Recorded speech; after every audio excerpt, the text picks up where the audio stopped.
Okay, so the first foot that we're going to be talking about is the piping foot. And here is a piping foot. I think it's important that you understand how the foot works. So let's take a look at the back side of it. Now I know that this is a clear, transparent foot, so it's a little bit difficult to see, but right here is a groove, and the groove in the foot is so that the piping can feed evenly through the foot. Now there's another foot that's similar. If you notice, they look a lot alike, and this one's called a welting foot. And the only difference between a welting foot and a piping foot is that the groove in the welting foot is much bigger, so that if you were going to do upholstery or furniture or some other application, maybe a decorative pillow, where you needed a bigger piece of cording, you would want to use a welting foot. But I'm just going to demo with the piping foot. Okay, and my machine is a Pfaff machine that has the snap-on foot, so I'll be able to just snap that foot on to the machine. And then let's look here.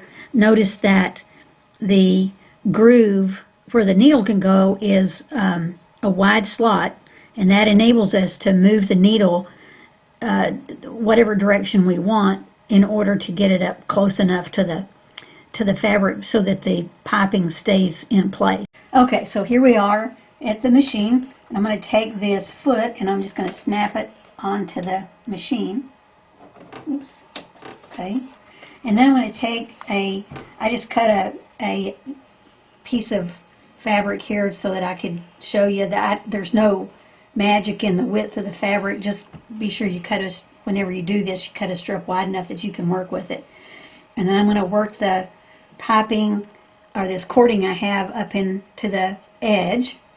And then I'll lay it on here and try to make sure that I've got that piping where it runs through the groove in the foot. Okay, let me really do that again. But you want to be sure that you have the piping right up into the fold of the fabric so it makes a nice tight fold and you don't get any wrinkling.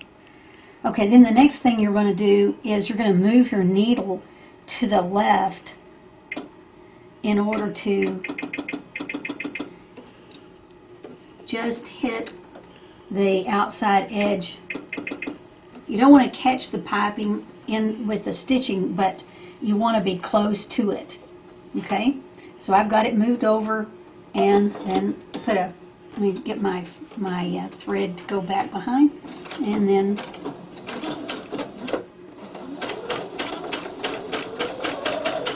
as you go along, just work your cording right up to the edge of the fold of the fabric, and you can see how smoothly the cording goes through that groove in the foot.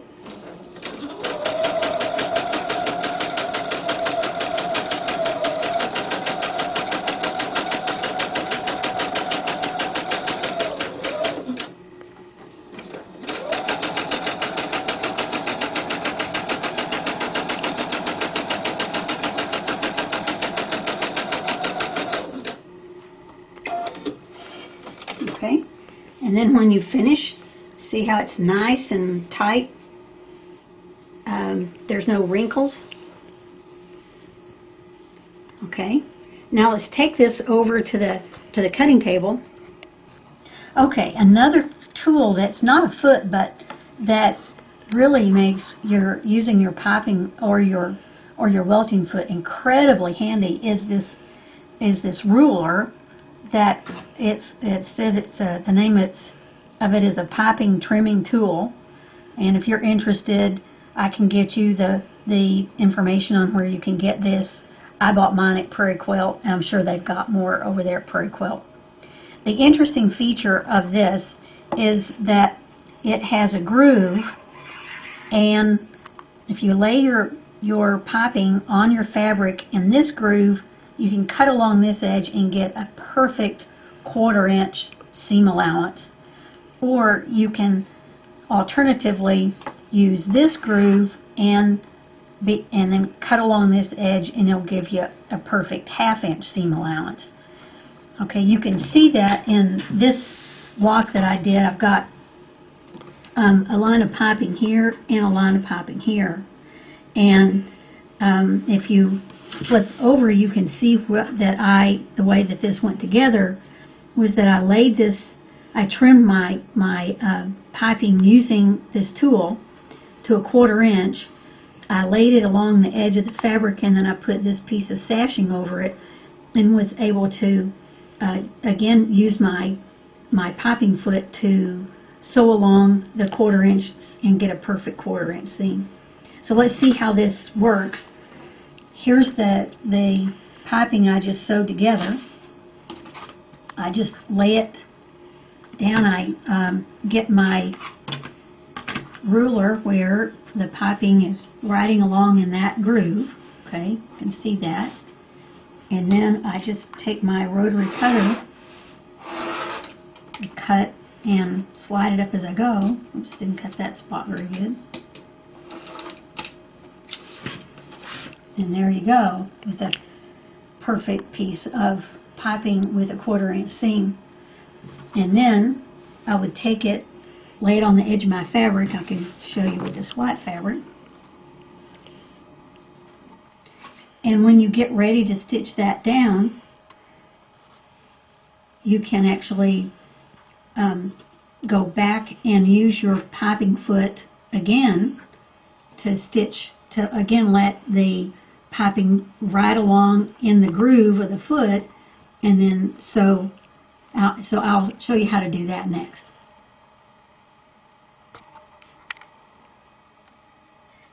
It's things that, it's not a foot, but I use it all the time. One of the handiest tools that I've come across is the Elmer's school glue. And be sure a couple of things, if you do this, to use the Elmer's school glue, not the blue or the other Elmer's products, because it's totally washable, and it's made out of a starch product, so that it kind of functions as a starch. That's why it will stiffen up your fabric if you wish, but in this case I want to use it instead of using pins. You'll need a really small tip for your Elmer's glue. I have a tip here that I got a long time ago that just screws on and screws off to the top of the Elmer's bottle. Okay, I'm going to take the Elmer's glue, and I'm going to run a bead of it. Well, that dried while I was talking, so let me get it open back up here. Okay, I'm going to run a really fine bead of glue right along the edge of the, I guess the selvage edge here of my piping.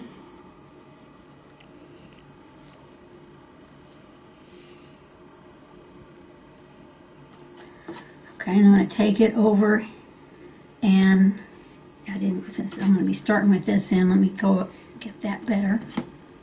I'm going to lay it right along the edge where I want it to be, over here to my ironing surface. Okay, and I'm going to take that and I'm going to touch it with the iron.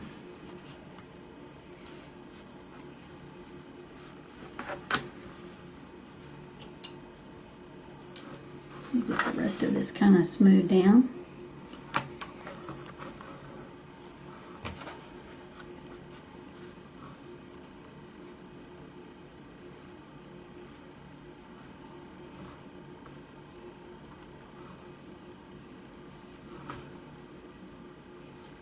And now the piping is stuck to the fabric, and I don't have to use any pins. I've done piping around an entire quilt this way, so you can turn corners with this Elmer's glue technique. You can get it all laid out exactly as you want it. If you decide that it's not lined up exactly right, like for example, you decide you didn't like the way you had this laid up on the end, you just pull it off, put you a little bit more glue on, navy and put it back, get it lined up exactly like you want it, touch it with your iron. Once you start using the Elmer's glue this way, you'll discover that there's tons of alternative applications for this. Now, the one key is that you have to have a really, really, really fine bead of glue. If you put more glue than what I did, the glue it will not work this way. So the key is that. Okay, now I'm going to take this back to my sewing machine, and I'll show you how we use the piping foot again to actually sew this to the fabric. Okay, so now I'm going to go back over here, and I'm going to again make it where my piping is in the groove of the foot. I'll move my foot back to the other side of the piping. Okay, just a little bit more. And notice that with this 1/4 inch that I've cut, I don't really have to use my foot as a guide to get a 1/4 inch seam. But if I want to, I can, because that notch in this particular foot will line up with the 1/4 inch. So then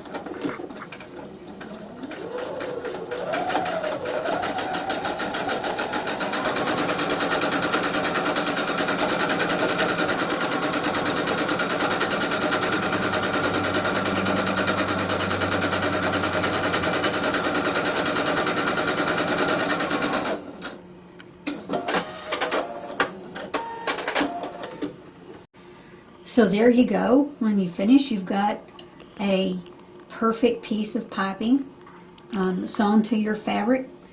Obviously, you could have been sewing another seam on top of this, so you'd have another piece of fabric. I didn't go that step because you could obviously see how this would work. But your tools, your foot, and your other tools make the job simple.